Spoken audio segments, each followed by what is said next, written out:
I was having a discussion with one atheist before, just like last week, and we were having a discussion, and he said something really quite powerful. He's a critic of Islam. Like, I'm Muslim, he's a critic of Islam himself. But he said one thing about Islam that I will say. Yeah, he said that the thing about Islam that I like is that it celebrates masculinity and femininity. Like, for us as Muslims, we don't shy away from calling a man and a woman a woman. Yeah.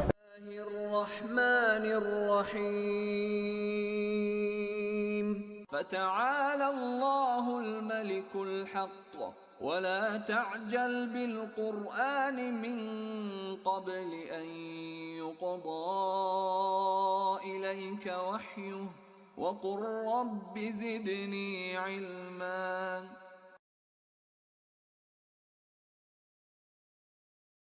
Or even, it's very topical because of course they're talking now about people that claim that they're transgender, men that want to be women and claim that they have the right to go into women's change rooms and use women's facilities. Yeah. And that's becoming a very topical. There was something about transgender men in prison in the Sunday Times a couple of weeks ago, and there was this photograph of a bloke in a wig, and he somehow managed to, I mean, part of the problem is the authorities are so fearful of stepping on people's toes with the political correctness now.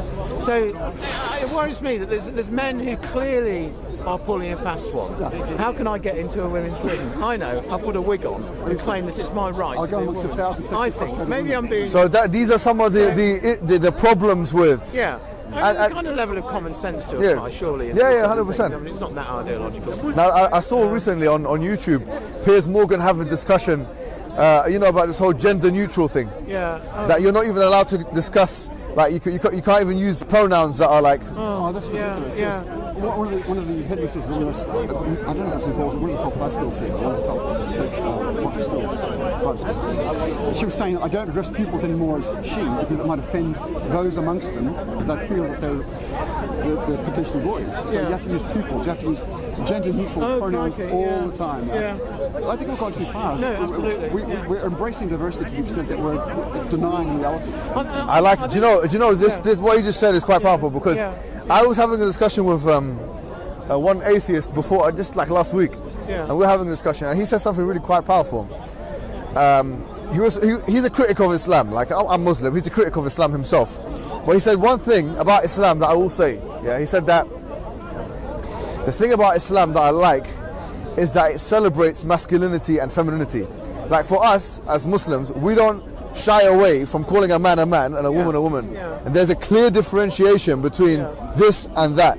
Now, because of, I mean, equality is great to a certain extent, where it doesn't kind of, once again, eliminate the nuance, I would say. Eliminate the actual physiological, the psychological, the emotional, and the biological nuance. And I feel like that's the way the West is moving. It's eliminating the nuance so much that now we have these discussions of, we can't even, call someone she or he or something like that. Yeah. That's true. To a certain extent, I go along with that, but I'd also add, traditional Christianity is in there as well. Accepted, and Judaism. I move quite a lot in Judaism, and perhaps a lot of traditional religions. Because that's where they come from. They come from, enforcing. Why does it require men to wear beards? What did it do? Does it? It does. So there's two or three. Plenty of Muslims around here who don't. Keep on Facebook. There is basically there's two or three ahadith or prophetic sayings. One of them says al-fitratu ashar. It says that of the things that are natural among men, among human beings, are 10. And one of them says that having a beard is a natural thing. It's just a natural thing. It should be a natural movement. It's an inclination that human beings have. Another thing is that it's mentioned in a hadith. Another one is of Ibn Umar. It says, "Awfu al-liha wa qussu sharib wa khalifu al-yahud wa nasara." It says that grow your beard and trim your mustache and differentiate. Why trim your mustache? If you want to grow your beard, why trim your mustache? Why cut your hair? Yeah, that's a good point. Be natural. You just let your hair. Yeah, it's not about natural. Why they choose other than the beard? Yeah, the beard.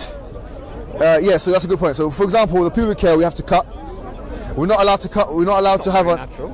Yeah, we have to cut it. Seems a bit kinky. No. Every man and woman, you have 40 days. You've got to cut your nails and you have to trim your pubic hairs everywhere. You have to clean it up like that. But your beard, you've got to leave it for the man. As for the woman, obviously, she can shave whatever she wants to shave. one come Yeah. up. You have to Okay. trim your fingernails. Yeah, every 40 days, yeah. That's reasonable hygiene, isn't it? Yeah, so, but it's not really reasonable from a European perspective because it wasn't really known. This stuff wasn't, this commonsensical stuff. Why did God give you growing fingernails then? Why does He keep growing your fingernails if you just want to trim them? To give us the agency to try and realize dirt, differentiate it from cleanliness. Why does He give men nipples? Do you know why? So we can ask I it. don't know why. Do you know what's really? Let me say something, right? Dirt. Wait a minute. What did I? Okay. Dirt. How can we? First and foremost, how do I identify dirt? Do you identify dirt? I think If something is dirty, do you know it's dirty? if it's smeared in mud or something. That's, Fine. Do you identify it's dirty? Yes. How do you know that it's dirty? It's a supposition based upon appearance. Okay, appearance. What about the appearance makes you think it's dirty? Are you saying because it's dark? No, I'm not saying that. I'm asking you. I don't know. I think it's quite Do self-evident. you know? Yeah, I agree with that. Something which is not in its normal Right. form. Thank you. Now, the Islamic thesis is that human beings, through first-person subjective experience, will differentiate between cleanliness and dirt. From a scientific perspective, from a logical perspective, a mathematical perspective, there is no reason for human beings to differentiate between cleanliness and dirt unless, from a Darwinian perspective, it appeals to a survival of the fittest logic. No, it's Most, hygiene. pardon? It's hygiene. No, I'm not talking about. Microbes exist better in dirt than No, in fair enough. But we didn't know about germ theory until 1895 when Louis Pasteur came around and told us about washing our hands. Human beings are not conditioned to know about germ theory, but they are conditioned, as you and I agree, to identify dirt. Now, the Islamic position is that we as human beings identify cleanliness from dirt. We know about clean. We know what the word clean is. We know the idea. We have the first person subjective experience of what is cleanliness. We can differentiate that. That's why the hadith says, Al-fitratu ashar, al-fitratu khams. There are 10 things which are innate, intuitive, and predisposed. And then it mentions, for example, washing your mouth out. Washing your mouth out. That's a natural thing human beings do. Al-istinthar, basically washing your nose to some extent, making sure that you're clean. Cutting your fingernails, cutting the underarm hair, and obviously the navel hair. It's natural for you to do that because you realize what is dirty, right? And then you kind of get rid of the dirt because you feel at rest with that. Now, just as you have a physical dirt, there's also we would argue a spiritual dirt. And the spiritual no, honestly, the spiritual dirt is the corrosive, corruptive force of societal decay, which is coming onto one's spiritual inner dimensions. We say that the only way to clean yourself from that dirt is to embrace once again the predisposition, the cleanliness of God. And how do we get that? Through revelation. And that's why God, in a beautiful verse in chapter 24 of the Quran, it says that when you interact with the revelation of God, the Quran calls it nur ala nur, that is light upon light, where you're literally being illuminated from the spiritual insides. Your inner dimensions are being illuminated. So the idea is this: Islam actually claims to be a spiritual guide whereby if you consume it, you'll be illuminated from the inside. Just like you identify through first person subjective experience physical dirt and you differentiate it from cleanliness, you'll be also able to also differentiate between spiritual dirt and differentiating it from the cleanliness of spiritual dirt could possibly know. It doesn't matter. No, you see, this is. You will this is know. why- You will come to know. This is why. I will not be judged because there is no judge. Do you know it's right? If there You're was the a judge. He wouldn't have waited 4.5 billion years. You're the judge. To make himself known to us. You are the judge. You are the judge in a Why sense. do you think that the workers existed for 4,500 million years and God waited until 1,400 years ago to send down a few prophets? Well, the thing You're is, being too picky. You're being too. God doesn't really wait. You see, what we've heard here is one of the reasons why, although I count myself as a soft atheist, let's say, Yeah. as you well know, Yeah, I know. Yeah. I do respect religions. Not every bit, not every word, not every bit of every religion at all. But you know what you say. I mean, what I see is kind of quite an eloquent way of analogizing, you know, the outside world, of conceptualizing something called which then, you know, we can build a story about. So for me, it's all mythic, but it's about. Well, I mean, no, it's about essentially it's about giving people, ordinary people who don't necessarily want to think about these things too much, a direction, you know, which actually is healthy. Okay. Physically and spiritually, so that's fine. And I do think that, you know, that there's no such. I like your honesty there. There's no such, if you like, doctrine as atheism. I think that's something that theists often miss. We're not all a group or something. We don't sort of, you know, it's just it's only defined by its negative. It's a lack of belief in. Let me tell you but something. I think probably what we do lose, and that's why I now start calling myself a Christian atheist, because I identify with Christianity. Really? Yeah, absolutely. Because of those things, because of the community, the ritual, the ethics. So why do you call yourself Muslim atheist? because I'm English. Oh, okay, so it's more. I mean, okay, I get you. You know, if I'd grown up in Egypt or something like that, and I was the same kind of, you know. I get what you're trying to say. It's a conservative. So you're kind of conservative. Assuming you hadn't been slaughtered. No, there's a lot of people in Muslim countries. And I think this is in Islam, isn't it? It says your inner thoughts are your inner thoughts. Yeah. But you know, you're expected to kind of comply to that's how things were in this country 300 or 400 years ago. And they still are like that now. And yeah, absolutely. There's always some framework that you're expected to conform to. Absolutely. Now it's political correctness. Yeah. And we can actually stand here probably agreeing with quite a lot of the critiquing of political correctness from different angles. Yeah. But yeah, I mean, I more and more, you know, I mean, there was something that Pope, what was his name, Ratzinger or something, said to an interviewer. He said, if you don't believe in God, just act as if you believe.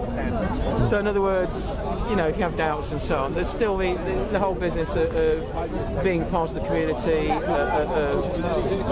facing that direction, if you like. The more I sort of engage with some of the more, we were talking about this earlier, you know, the guys that you criticise, like Dawkins and Krauss and so on, I think that they don't really offer much. I mean, they're scientists. And they seem to think that based on their account of evolution and whatever and so on, that they've done it. Well, not for me. I've thought about this quite a lot. In the last year you're or right. so. You're right. Well, actually, no. You haven't commissioned it all. You haven't done anything. Yeah. Your account it's one aspect. Basically, they're describing an aspect which I'll go with. That you know, there is an evolutionary story about how we got here and how culture develops. Exactly. Sort of thing. But then we kind of take off on our own. Yeah. So the culture, and this is where they go wrong. They seem to apply the methods that they use when describing how species evolve. If you look at Dawkins and so on, to what we do in our culture, it's an entirely different dimension. So as soon as we have language and culture and so on, things take a life of their own. So ethics, art, aesthetics, and so on. Don't try and reduce them to some sort of so neuroscience. That's one of the big things. You see neuro this, neuroeconomics, neuro art, neuro literature, and you see essays written by somebody who interprets Dickens in terms of, you know, Charles Dickens neurologically. I mean, and that's materialism. Because it is absolutely, and you're right to criticise that. Yeah. And I've become to realise that I think a lot of atheists.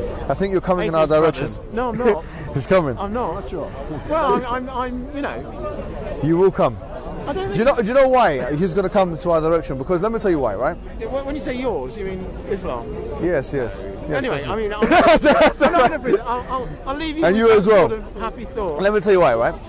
Do you know what's missing with the materialistic account? And I was having a discussion with someone else about this today.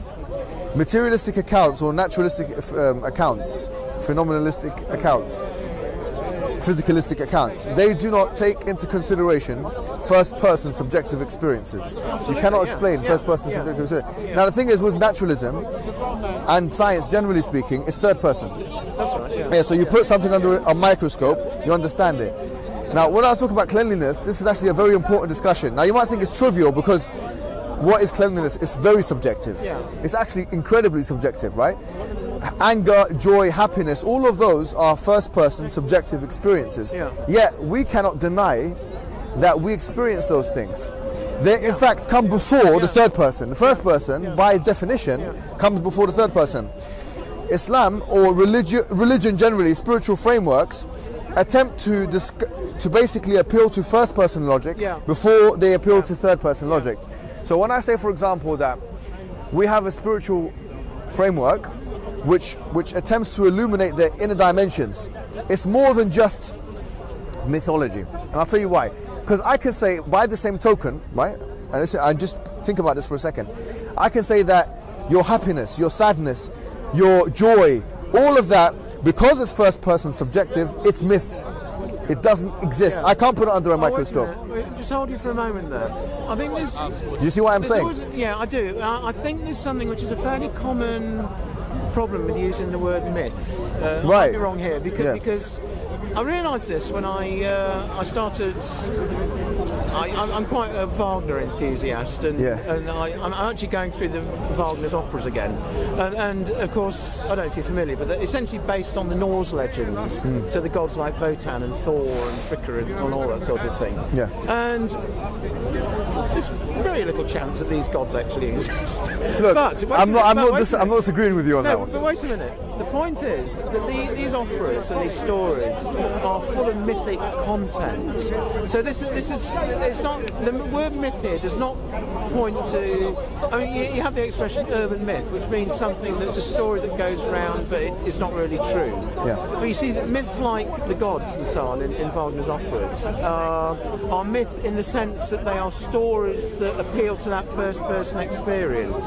So things like duty, honour, I see that, but sacrifice, all that sort. there's one difference. So, and I think that's what religion is. So when I use the word myth Right. about religion, Right, I'm not but- dismissing it as being. Yeah, I'm not talking about I'm not religion now. using all right, yeah. So here, because the example I gave wasn't about God, generally speaking. Yeah. Even though I could make that, I could bring that to the fore, because frankly there is no evidence that someone is born believing that Jesus is God. There is zero evidence of that. There is zero evidence that someone is born believing that Thor is God. But there is evidence from a variety of different sources that children are born believing in a higher entity of some sorts. Not naming it or understanding it, but believing in a higher entity of some sorts. Been refuted. I don't accept that. Well, we won't go down there. Yeah, no, You there is a watch- discussion watch on the it. YouTube video. There's Yeah, a I know. discussion. There's a discussion. So Because of social sciences, I understand that there's going to be back and forth. Yeah. But what I was going to say is this: generally speaking, what we cannot deny are first-person subjective experiences. Now, Yeah. the interesting thing is, putting religion to the side now, one thing that seems to be, I find this really interesting, right? One thing that seems to be universal. You get what I'm saying? Yeah. Look, we got one already. One thing that seems to be universal is emotion. No one else is talking. Let them talk. Let them talk. Is it kicking off? Is it kicking off? I can't really see much because of the light. Yeah. So one thing that seems to be, sorry, what was I saying? Universal is first person. Now that manifests itself in a language which is cross-cultural. It's a cross-cultural language, yet no one has codified it. For example, I feel happy, I smile, right? There is no manual, there is no grammar to this language. Yeah. Yet we can feel happiness and recognize happiness. Where does that come from? How do you Basic explain ones, that? yeah, Do you know what these are? Go on then. Yeah. Smiling is a myth from a scientific perspective. Happiness is a myth. Why? Because scientism postulates, and materialism postulates that which cannot be substantiated materialistically, naturalistically, from a third person, microscopic, scientific inquiry type perspective, doesn't actually hold any epistemological value, right? So here, if I come... Ontological value. Pardon? You mean ontological value? Ontological value you could say as well, right? Because that's Well, that's theory of different being. Yeah, that's right. A theory I of... thought you were saying it No, doesn't I really mean exist. like epistemological value. Actual value as a knowledge. Something we can know. As a thing, right? So now, if we take that perspective, which is materialism, naturalism, etc., the act of smiling, first of all, feeling happy, and then manifesting that happiness through smiling, cannot be proven naturalistically. It doesn't exist. It's a myth. It literally is a naturalistic myth. Now, I'm saying to you that the axiom, which is smiling, the axiom, which is feeling happy, because it is kind of axiomatic, it's something which is intuitive, first person, must have a metaphysical explanation, which basically explains this.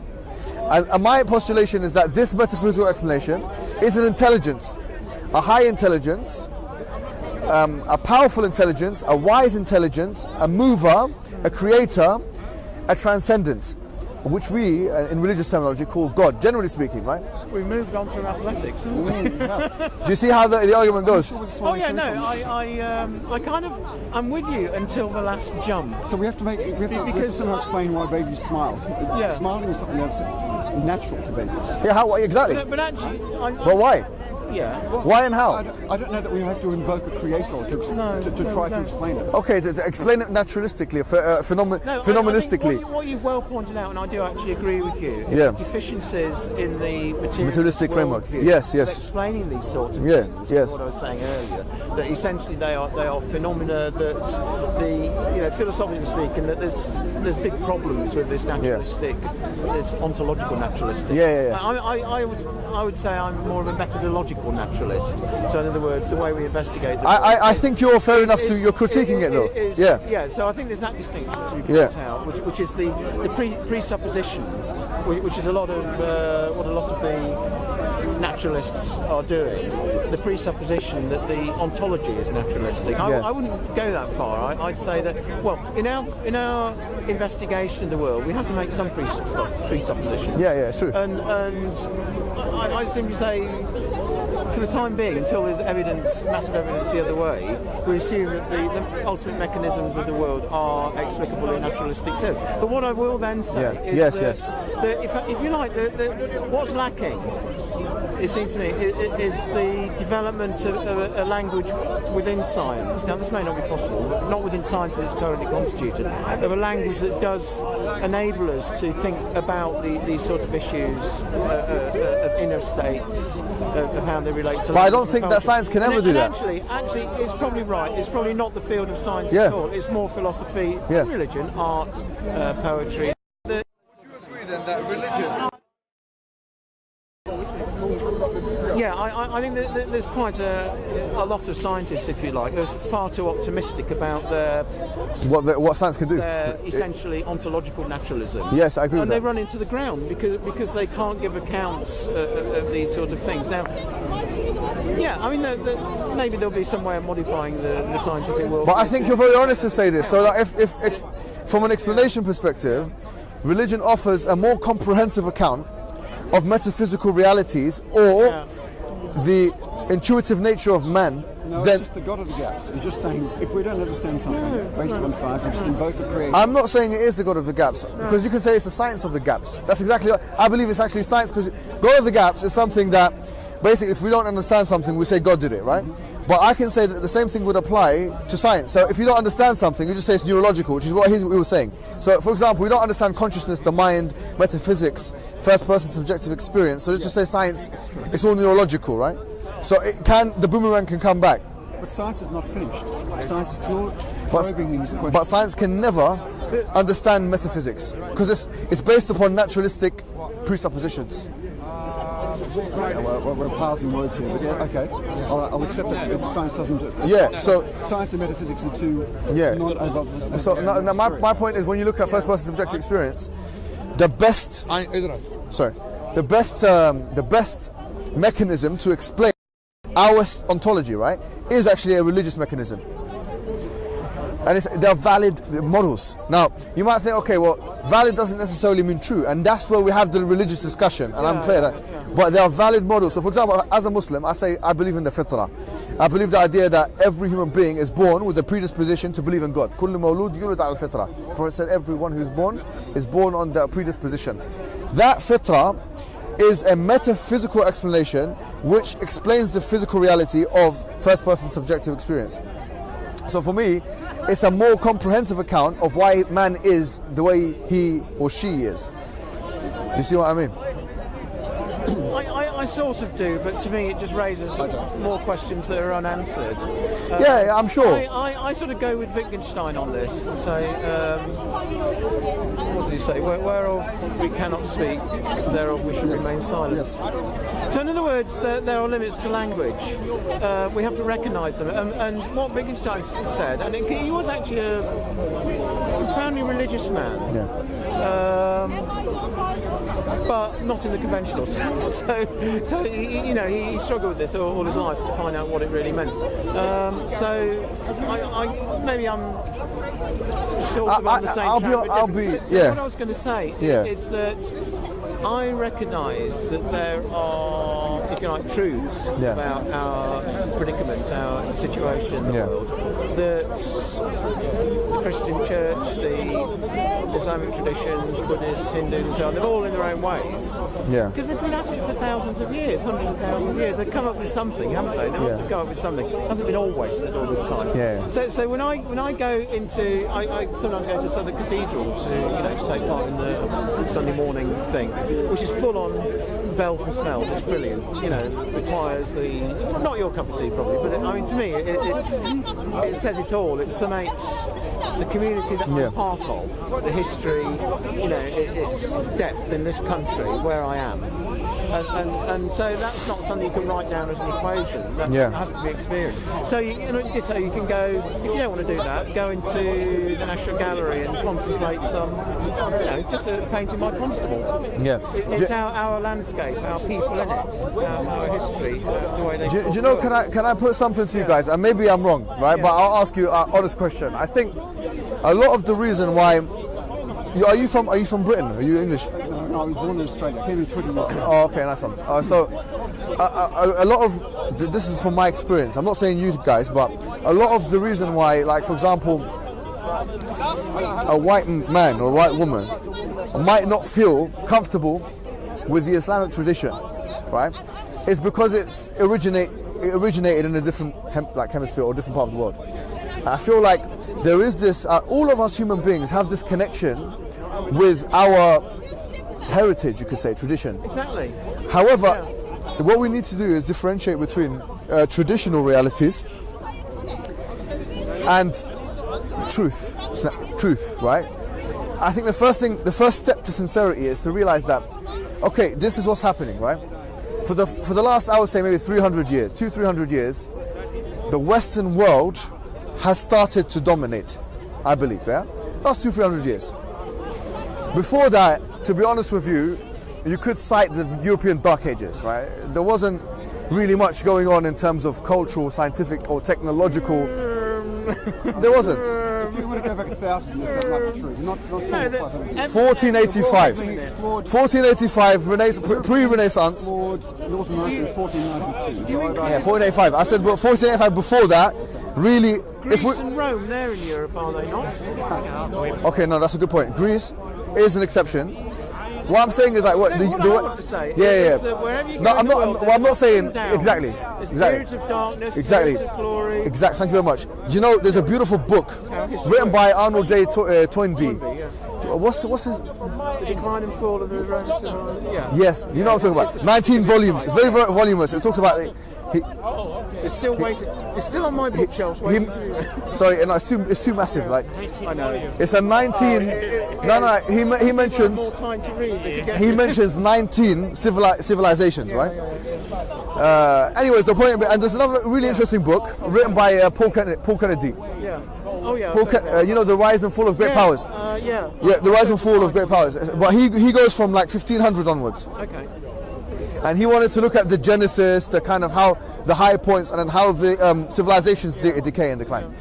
The thing is, sometimes we do have, and I'm not pointing the finger at anyone, but sometimes we do have a superiority complex. I think that's just the post-colonial reality. Sorry, who's the we? In the West, we. Yeah, I'm born here. Yeah, I'm born here. I share a cultural heritage with the West. I was born in St. Mary's Hospital. I'm in two places. Yeah. I'm in two places. I can see the Middle East and I can see the West, and I share the cultural baggage of both of those places. It's next year to have it dressed up in a Morris dancing outfit, touring the villages of Shropshire. I don't know. I don't think you succeeded in that challenge. No, the beard will work quite well in that. Yeah, but the point is this. I think, do you know there's a verse in the Quran that says, وَتِلْكَ الْأَيَّامُ نُدَاوِلُهَا بَيْنَ النَّاسِ. It says that these are the days which we alternate between the people. This verse was revealed when Muslims had lost a particular war called Uhud. The point being is that, for example, the Islamic Golden Age was from 750 to about 1250, right? About 750 to about 1250. The Dark Ages in Europe was from around, let's say, 410 to about 1485, which is about. that's not I believe that. Nonsense. Well, go on. Well, hold on. I believe the Dark Ages in Europe Okay, well, no, were the Middle Ages. First of all, Were the Middle Ages. the term Dark Age is not used by historians. It is by some. It isn't. It is Well, by some. around. There is a discussion. Honestly, Okay, let's go through. Let's go. terrible. Let's do what we did today. Okay, no problem. Where are you talking about? In Europe's quite complicated, so there's. No, accept it. No, I'm talking. Okay, let's. How do you define a dark age? The Dark Ages is defined for me as a period of time where Europe was its contribution to science, technology, and culture was lacking comparative to other civilizations. So, for example, we'll take the case study of Britain. Okay, let's not look from 410 to 10. Was it to 410 to 1485? That's about 1,000 years. 1485 you want to? Yeah, because that's the Tudor dynasty and obviously like early modern period. But let's look from 1066, right, to 1485. Let's look at William I, William II, Henry, Stephen, Henry II. You know what I'm saying? Richard III. Let's look at after that Edward I, Edward II, Edward III, John. You know what I'm saying? Richard II. You know better. Let's take a look at Henry IV, Henry V, Henry VI, and then you know what I'm saying. Let's take a look at Edward, and then Edward again, and then Richard Now III. prove that you can recite the Kings of England. round of applause. Very, very What happened? What was the contribution? Defeat the Muslims and try to push into France. The Muslims were trying to push into Europe and they were repelled by the Europeans. True. So if the Muslims were so advanced, the Europeans were so backward. How did that happen? What? Yeah. Okay. So Charles Martel defeated the Muslims. yeah, that's true. That's France. You know what Gombrich said about this? 732, which is right Yeah. back in the middle of your alleged dark age. No, I said 750. I said the golden age is from 750 to 450. Oh, I see. So Anyways, no, but it's still. No, the point is, I'm not trying to say that one is better than the other. I'm just saying. No, I'm not. I'm saying the same thing as what you're saying. To a certain extent, yeah. I'm saying that we all had our turns In that period, as civilized, had a higher cultural contribution than the European world. compared with all those, Yeah, I it reckon was probably everyone had their turn. probably in culture terms a backwater. I'm not, I'm not as much of a historian as me. But this is the great age of cathedral building. Yeah. You've got philosophers, St Augustine, no, it really wasn't Anselm, a whole range of Locke and all sorts of people who were engaged with the rest of Europe, which again was engaging with the Islamic world. That sort of thing. You had technology. I mean, people tend to think that technology only really started kicking off with the Industrial Revolution. When the Industrial Revolution started, it was using a lot of techniques and stuff that had actually been worked on for that long period of Yeah, and the Industrial Dark Age. Revolution, You 1760. They had the monasteries, the powerhouses of agriculture, reclaiming land. No, yeah, You had the look. wealth increasing year by year. Obviously, you had the Black Death, you had wars and so on. Right. But You had a lot of the liberation. reason why. Wait a minute. Yeah, sorry. You recited the list of things. May I recite some of the actual achievements? Go on.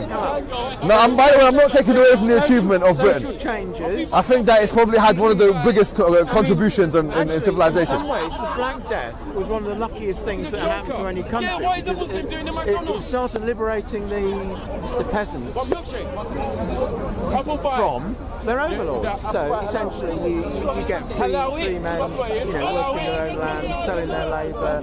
You move through like you said, the Tudor period to nascent capitalism, mercantilism, onward into the Industrial Revolution. So the Black Death is actually quite important. It creates a labour shortage, which meant that the lords had less of a hold on their peasantry. You had the peasantry revolt politically. Come on, the ideas that were coming out. Yeah, but that's not a culture. The Magna Carta.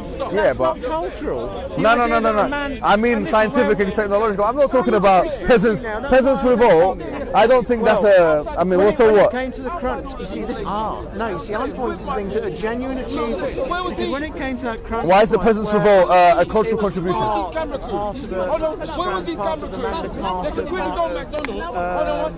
this notion of Englishmen being free, and that's so rooted in us. That's more, I would say, post-Tudor. No, it's there all the way back to the idea of a free peasant running his own land. That sort of thing. Fair enough. Okay, the Peasants' Revolt. Peasants' Revolt. Yeah. Now, when you said earlier, and you pointed out that Islam is perhaps unnatural to strange, I was going to say exactly that. And one of the reasons is because it's the ideas of free speech. You're standing in Seeker's Corner, you can see it. Say again, sorry? The ideas of free speech. Yeah. Freedom of thought. All those sort of things. Then you need that's post-enlightenment. They didn't pop into existence perfectly. Yeah, all right, fair enough. It was a long struggle. You had class struggles. You had the peasants against the aristocracy. But you know, I'll tell you the truth about this, because here we're conflating two. There's two or three things. I agree. No. By the way, I'm not playing this game of. I've said this before and I'll say it again. I believe that Britain, in terms of the world context, especially in the post early modern period, I feel like post-early modern period. Yeah. So like after 1485, post-Renaissance period. Okay. So after 1485, Yeah. I believe that Britain has probably been one of the, if not probably one of the top world contributors to science, technology, like the Industrial Revolution. I agree with that. I was trying to However, the roots of that were earlier. No, not to the Anglo-Saxons. I don't think the Anglo-Saxons did much. The notion of individual freedom Fair enough, but the Anglo-Saxons were fused with Christianity. Starts it off. No, I wouldn't argue that's it. It's just one of the strands that goes into. And then you got the Norman flux, with the once again, what did the Normans really the Normans do for us? Cathedrals. Castles. Well, it's a good point. I mean, it's an interesting question. How look, what I'm trying to say to you is this, right? The point is this. In logic, in logic, right? There's something called the first thing they teach you is the genetic fallacy. The genetic fallacy is to falsify an idea based on its origins. So something is wrong because it comes. So a lot of people now, and I think this is the problem of sincerity, because we have a 25-year-old superpower or 26-year-old superpower called the United States of America, and I'm counting after post-Cold War. Yeah. So you have a 25-year-old superpower called the United States of America. We assume, as a result of that actually, because the United States and its extensions, or Europe and its extension of the United States, is economically and militarily on top of the world, and has been for the last 25 years, or if you want to count from when the last Soviet soldiers left in 94, whatever, like 20 years or whatever it was, 22 years, 23 years, if it's 94, then in that case, we feel like we are right and they are wrong, right? And by the way, so and this is post-colonialism in a nutshell, because like a lot of people feel like because we're in this superficial Western bubble of cultural superiority, that actually those guys don't know what they're talking about. But we have to. That's a snapshot of image. That's a snapshot of history. Yeah. We're looking at the tip of the iceberg when we look at that. The Quran. Do you know what it asks? One of the major questions it asks. What's the major question? One of the major questions it asks when a prophet goes to a people. It says to that prophet says to the people, look at the people, الذين خلوا من قبلكم, the ones who come before. Yeah. So, or the ones who have come before you. In other words, look at the people who have come before you. They have been destroyed, basically. Civilizations of before, of yesterday, have been destroyed. We look at them in history books, and that's why I was referencing the rise and fall of great powers by Kennedy, or Arnold J. Toynbee's book about civilizations. Because when we look back at history, we have sincerity about the present. We start realizing, okay, we do have a superpower called the United States, what Kalinikos calls the United States Empire. We do have that.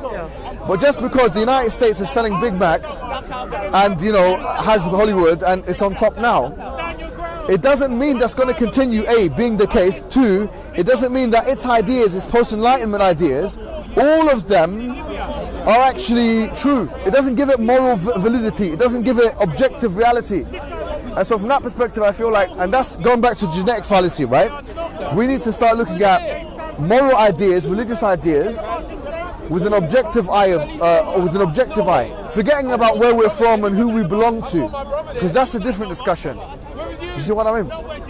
Sort of, but I think the supremacy of the West in recent centuries is partly correlated with the declination of belief in the West. The scientific method is meant to approach things with an open mind and use rational thought. Religion is about revelation and being taught what Allah wants or God wants. No, but let me tell you something. I did something interesting. Oh, sorry. Yeah. That I think there's almost like a paradigm shift. Yeah. That if we're talking about religion, which you were talking about, Yeah. talking about the Quran, the reason for the supremacy of the West at the moment is because the West has become less religious and they're more open to intellectual discussions. I would agree with that to a certain extent. From metaphysical debates about what cannot be. Look, I agree with you. When the West decided to separate from the church, that's what happened. But let me tell you something. That's not a full analysis, and I'll tell you why. If you look at the period of time, do you know there's an interesting tool you could use? It's called Ngram. Google Ngram.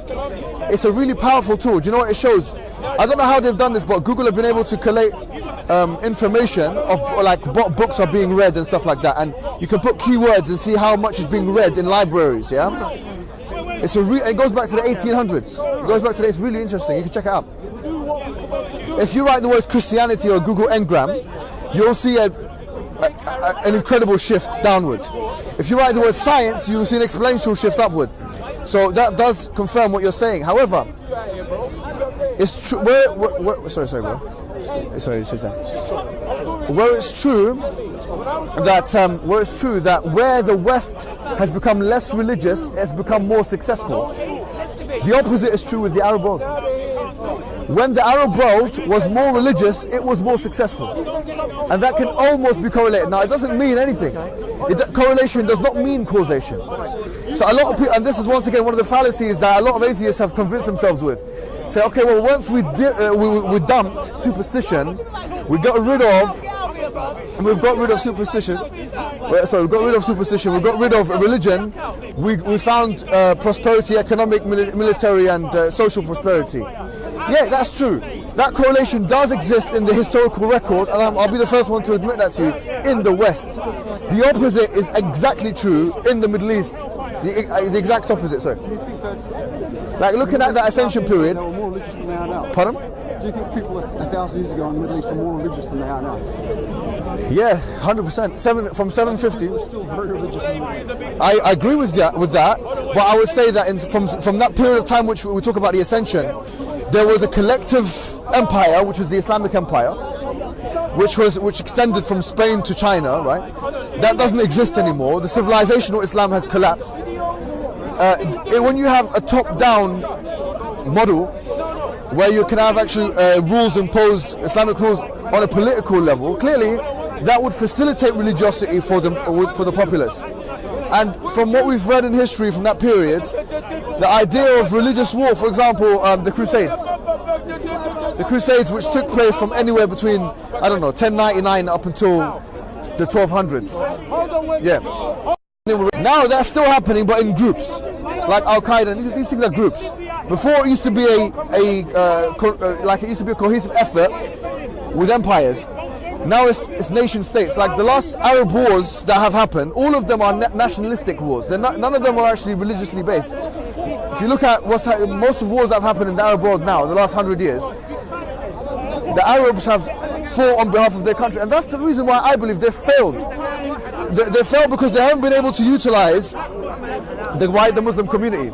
It's an interesting discussion with Bernard Lewis. He talks about that. But the point is this, really, generally speaking, that correlation doesn't mean causation, though. But the idea of that's still in the atheist's mind. The atheist thinks. I know, but a lot of people do think this. Maybe it's unconscious. No, I'm not in everyone. In many atheists, maybe you're right.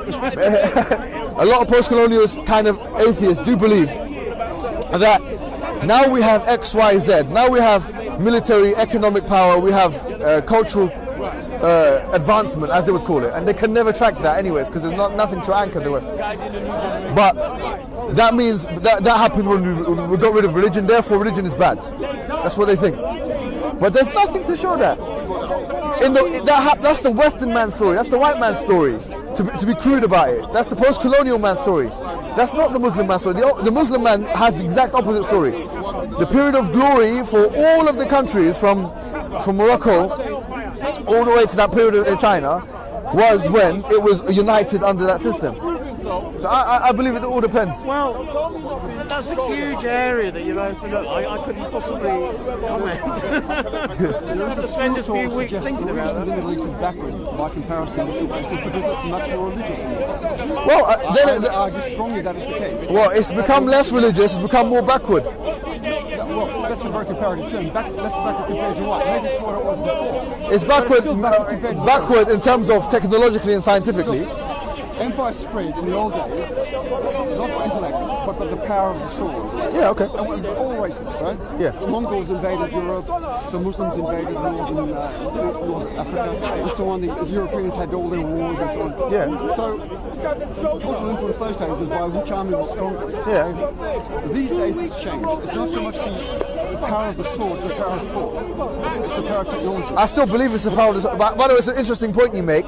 In international relations, there's two schools of thought. There's the liberal school of thought and the realist school of thought. The realist school of thought, I can't remember the guy that propagates this. It's the one main guy that everyone references, but the realist school of thought maintains that even today, the power is with the sword. So the figurative sword. Hobbes said covenants are but words if they're not backed by swords, right? Is that Huffington, the Clash of Civilizations? The Clash of Civilizations bloke? No, Hobbes. Oh, Hobbes. Thomas Hobbes. Yeah, Thomas Hobbes. Right, it's going back a bit further. Yeah, no. Clash. Yeah. That's another thing. That year he published a Clash of Civilizations. But the point is, I'm making that this whole narrative of religion causes technological, cultural, and scientific weakness could be said maybe of the West, but couldn't be said of the Middle East. There's no evidence of it. The opposite is true. If you want to take the correlation.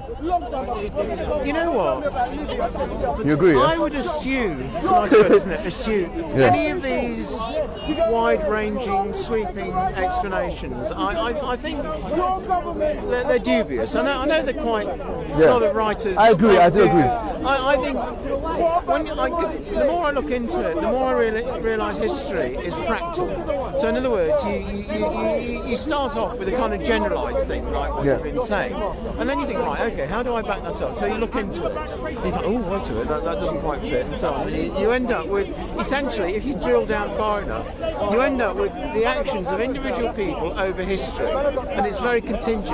You know, can you pull out of that wide forces? People argue about these things no end. We still don't really know why the Industrial Revolution happened here. I mean, we have some ideas. Coal, steel. But things happened, you know, and it was individuals in the right place, the right minds in the right place. Empire as well. And whatever. And it's all sorts of things, you know. And I know that, you know, it's quite... people make a living out of doing these grand theories. And I suppose there has to be some sort of truth in it, maybe. Yeah, I agree with this point. Then you read another book that says the opposite. Yes. Hang on, these guys spend the whole life doing this thing. So, what am I to make of this? You know, two opposite opinions. Yes. Straight arguing with each other. So, you know, I perhaps, you know, I'd take with a pinch of salt some of the grand theories. I like that approach. I think you're right. I agree.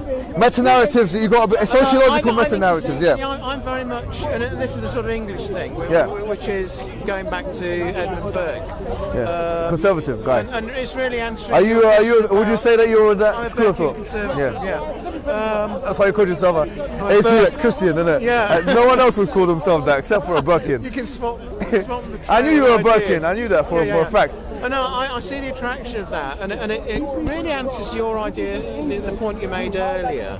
I think you were sort of leading towards the idea of sort of universalisation of truth or something like that. I can't remember. And I would argue against that from the Burkean perspective, that all these things, and he was right, you know, not James Burke, Edmund.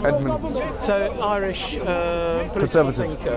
And he wrote one of his most influential pieces on the eve of the French Revolution.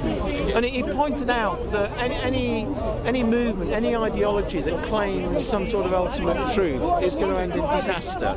And you know, the French Revolution was pretty bad for a while. And I'd say that. You see, when I sort of I'm sceptical about. I'm not sceptical about religions as such. I'm sceptical about totalising ideologies. So any ideology which claims absolute truth. So in that, why are you sceptical? Fascism, communism. Why though? Because I'm a Burkean. So I say that what works. Yeah. What works is the local, the practical. But I mean, based on you know, Burkean conservatism. And you see, the thing is, it's always quite messy. It's contingent. Right. So it does not appeal to some sort of template or utopia. It actually says we are where we are because because our ancestors have done certain things. Yeah, I know. And a big thing here with him, and it kind of bounces off Confucianism in China, this idea of respect for one's ancestors, and also respect for people to come in the future. So it's built around that, but it has to be built around a sense of the local. Yeah. Because that's what we are. We know our families, we know our tribes. Yeah. Which isn't to say that I sympathise with some of that. Are you a Burkean as well? Are you more pragmatic? I've read Burke, so You don't have to read these people, you just have to read something about them. Read Wikipedia. You would like National Socialism then? Sorry? You would like National Socialism? Well, that is the problem with that. Well spotted, mate. Oh, you going? Yeah. Thanks a lot, man. Yeah. See you later. You too, man. Take care, man. No, you're absolutely right. I'll leave you to it.